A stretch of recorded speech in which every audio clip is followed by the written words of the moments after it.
Hey, everybody, and welcome to Here's the Scoop from NBC News. I'm Yasmin Vasugian. Today on the show, Chinese leaders are painting a grim picture of their economy, how the U.S. war with Iran could add to the stress. Up first, though, DHS Secretary Kristi Noem is going to be leaving her post at the end of the month. President Trump announced today that he is tapping Republican Senator Markwayne Mullin from Oklahoma to take her place.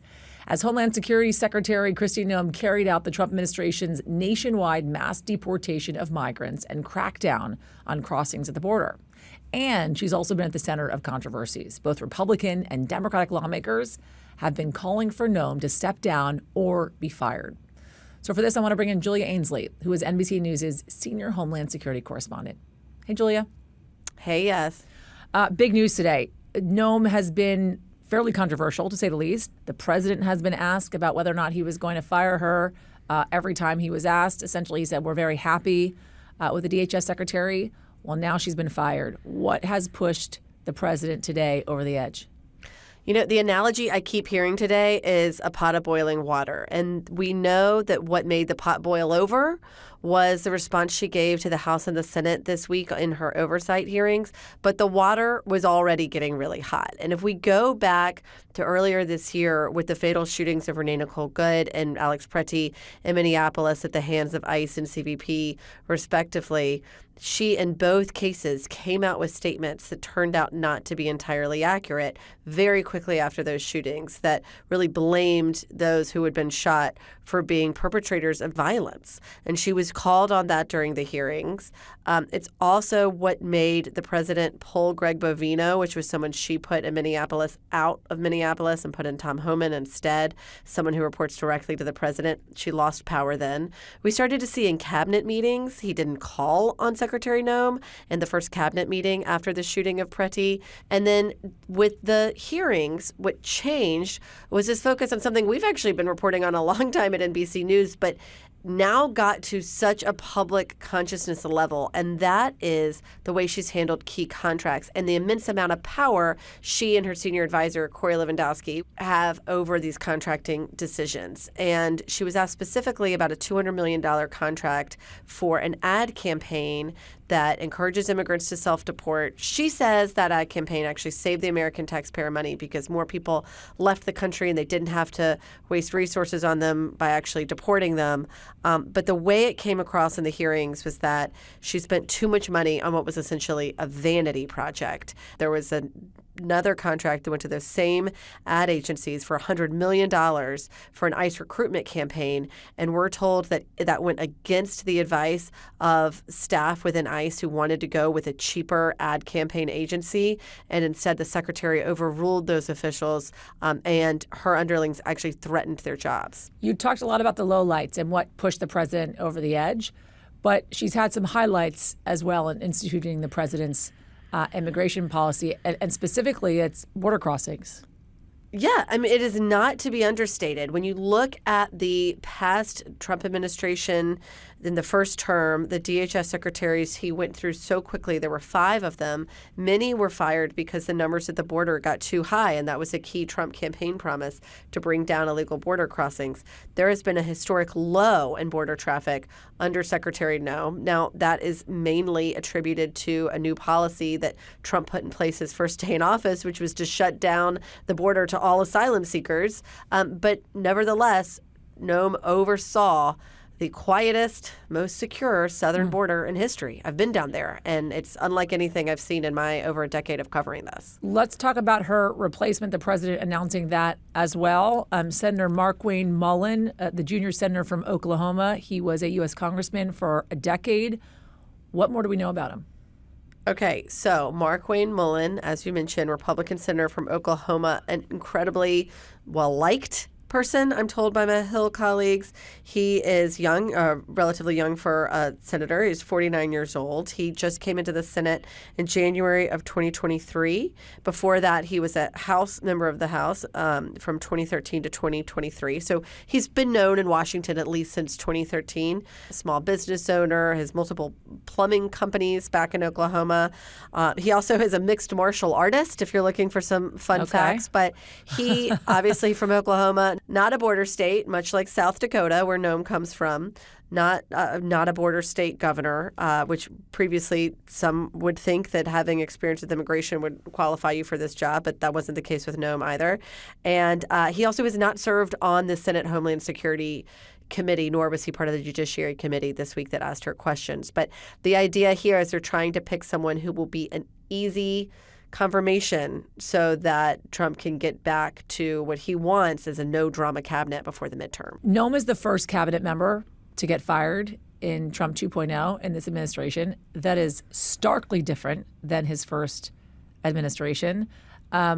Who could feasibly be next? Are we seeing the beginnings of possible replacements in the pipeline? I really don't think so. In fact, this second Trump administration, the second term of the Trump administration, has been so apprehensive at firing anyone that there were multiple opportunities where Trump could have moved to fire Noem and did not. And we understood that that's because he really didn't want to have the appearance of chaos or drama.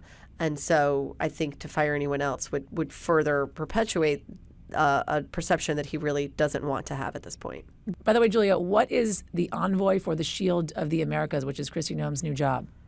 It's a little undefined at the moment. As we understand it, the Shield of Americas is not as much an alliance as it is an event. And it's an event that's happening this weekend in Doral, Florida. And the president will be traveling there. And this will bring in leaders from Central American countries as well as other Latino leaders.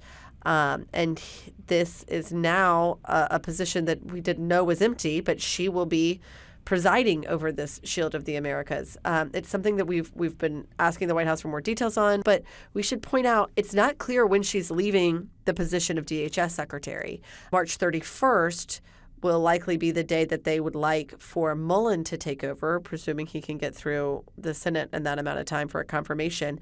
And so at this point, many at DHS, at least until they're told otherwise, are operating as if she is still the secretary until the end of the month. And so she could take on dual roles.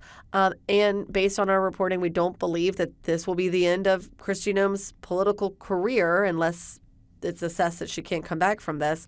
And she has eyed, as it's been reported in other outlets as well, she's been eyeing a possible Senate run. Do we know if Markwayne Mullin's policies and following of what it is that the president wants to institute when it comes to immigration reforms is going to be a departure from Kristi Noem's, more in the line of Tom Homan?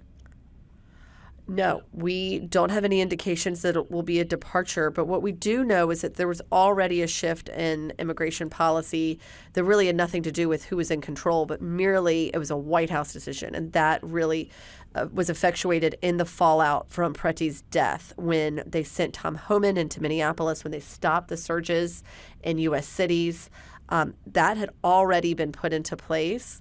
And so we're imagining that Mullin will be overseeing a DHS that, while we'll still focus on deportations, we know they're building these huge warehouses around the country. They still have so much money. ICE has $75 billion through the One Big Beautiful Bill. Yeah. But we do know, as the president told Tom Janis, that he wants a softer touch on immigration. And so that is the DHS and the kind of policies that Mullin will be overseeing. And so it very well could be that his tenure will look different than Noem's. As far as his personal beliefs on immigration, there's not a lot on it because, again, he's not from a border state and he's not on any of the committees now that deal with this topic. You mentioned the money that they're getting from the Big Beautiful Bill for DHS. There is still, though, a partial government shutdown in which certain departments within DHS are not getting funded. One of the demands coming from the Democrats in reopening the government was fire Kristi Noem.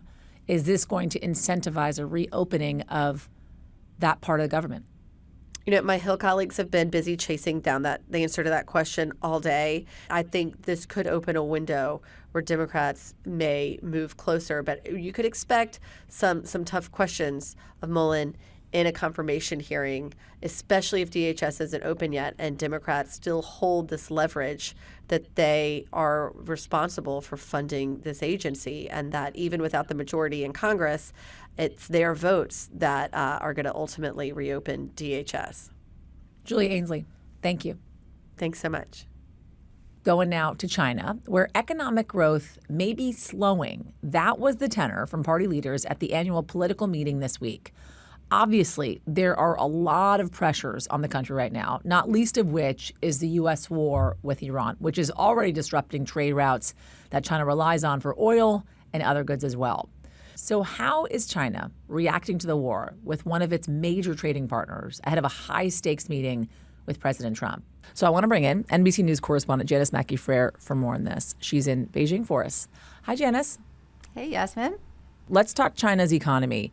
They've been facing pressure as of late. You and I have spoken about this before. You've got this real estate crisis happening there, weak consumer spending as well, tariffs from the United States. But it seems like finally the rulers within China are acknowledging this slowdown when they're looking at potential growth here. It is now under, it seems, 5% at 4.5% for the first time in more than 3 decades. How do leaders there plan to tackle what is happening with the slowing of economic growth in China? Well, the growth targets don't typically change from year to year. Last year, it was 5%. They say they achieved that. And this year, they're lowering it 4.5% to 5%. And as you mentioned, it hasn't been this low since the early 90s. So it's gathering some attention, but it is an acknowledgement. It's confirmation that China's economy is in a new era. It's in slower growth. It's facing domestic problems like deflation, youth unemployment. They're trying to shift from a manufacturing base to services, to AI, to technology. And they're trying to map this out over a longer term plan. So by lowering the growth targets, they're also reducing expectations, because these are the growth targets that economists and financial markets look to as some indication of where China's economy is at, where it's going, and what the government's plan is to get it there. So they have problems that they want to deal with domestically, and then also deal with the curveballs that are being thrown at them from international geopolitics, with now the war in Iran, with the trade war with the U.S. and U.S. tariffs. Let's talk about those curveballs, and specifically Iran, as you mentioned. Iran and China are very close. China buys about 80% of Iran's oil. They're also a major manufacturing economy. They need some of these key shipping routes that right now are congested and or closed down because of the ongoing war. I'm talking specifically about the Strait of Hormuz. What is at stake for them, and how is China responding to this war, both domestically and geopolitically? Well, China has a lot at stake. If we look at the oil piece alone, 12% of China's oil supply is coming from Iran, but 30%, a third of the overall supply, is coming from other Gulf countries, and it's going through the Strait of Hormuz. So that's the bigger headache. Are they going to be dealing with an energy crisis? They have stockpiles. It's a figure, the estimates are around probably 3 to 4 months worth in stockpiles. Plus they have more oil that's already in transit, which could add another few months. But if there is a prolonged closure of that strait, which is possible as part of Iran's retaliation, this is the most critical energy choke point in the world. And so if the oil isn't flowing through there, then China is probably already starting to look for alternatives. And that's likely going to be Russian oil. But there are other products that they rely on that trade route to get to China. And then there's the diplomatic piece of it. Iran is a strategic ally. It's not a security partner. But this is now the second Chinese-friendly country to fall to U.S. military action in the last 2 months. The other being Venezuela. The first being Venezuela. But we're seeing a pattern in that China is issuing stern statements. They're condemning the killing of the Ayatollah. They're calling for talks. They're calling for a ceasefire. They're sending an envoy to the region. But that's about it. They're not saying anything that's implying that they're going to provide anything more than rhetorical support. They're not talking about military or civilian support. So, and there's not the expectation that they are going to go much further. And there are a lot of reasons for that. Well, one of the main reasons is because they're hosting President Trump at the end of the month for what they see as a very key summit. You know, there was a lot of speculation here, Yasmin, that maybe the war in Iran would effectively delay or even derail the meetings with President Trump. They thought, how can Xi Jinping host the U.S. president when this conflict is going on against an ally? But the way that China's leadership sees it is that the Iran relationship is one that they can manage. The U.S. relationship is the one that matters. And so longer term, they're not willing to risk what could be direct military confrontation with the United States for Iran, because longer term, bad relations and bad trade relations with the U.S. poses a graver downside risk to China's economy than the current situation in the Middle East. So with all that in mind, Janis, you mentioned it, but I think it's important to bring up again, there is this ever-looming meeting between the president and President Trump, that is, and China's President Xi Jinping in just a couple of weeks. What can we expect from this summit? It's hard to say, because I think the expectations for deliverables or big deals are actually very low. I think the main thing that the two sides are looking to do is to extend this trade truce that they've reached. You know, the U.S.-China relationship is actually in a better place than it's been in a long time. There have been 5 rounds of trade talks so far, leading up to Well, it's hard to be summit. pissed off at the entire world, so you got to stay friends with someone, it seems like. So I guess But the it's United States also- right now is choosing China. But it's also the way that the world has changed, even in the last several months. And if you look at the diplomatic revolving door that now exists in Beijing, there have been so many countries, the leaders of so many countries, that have come through Beijing looking to do business, looking to make deals, because they're trying to lessen their dependence on the United States, because the U.S. has become the more unpredictable partner. And so there's some of that's playing into the U.S.-China relationship now as well. What China wants from this is stability. They want access to American technology. They want to continue to have a market to trade to. They want to invest heavily in AI and in robotics. And that depends on having stability in the U.S.-China relationship. And again, that's the biggest thing they're trying to manage, is the downward risk that a bad relationship poses to economic growth here. Janis, Mackey, Frayer, thank you. Thank you. All right. That is going to do it for us at Here's the Scoop from NBC News. I'm Yasmin Vasugian. We'll be back tomorrow with whatever the day may bring. And if you like what you heard and you saw, press the subscribe button. We'll see you tomorrow. We thank you for watching, and remember, stay updated on breaking news and top stories on the NBC News app, or watch live on our YouTube channel.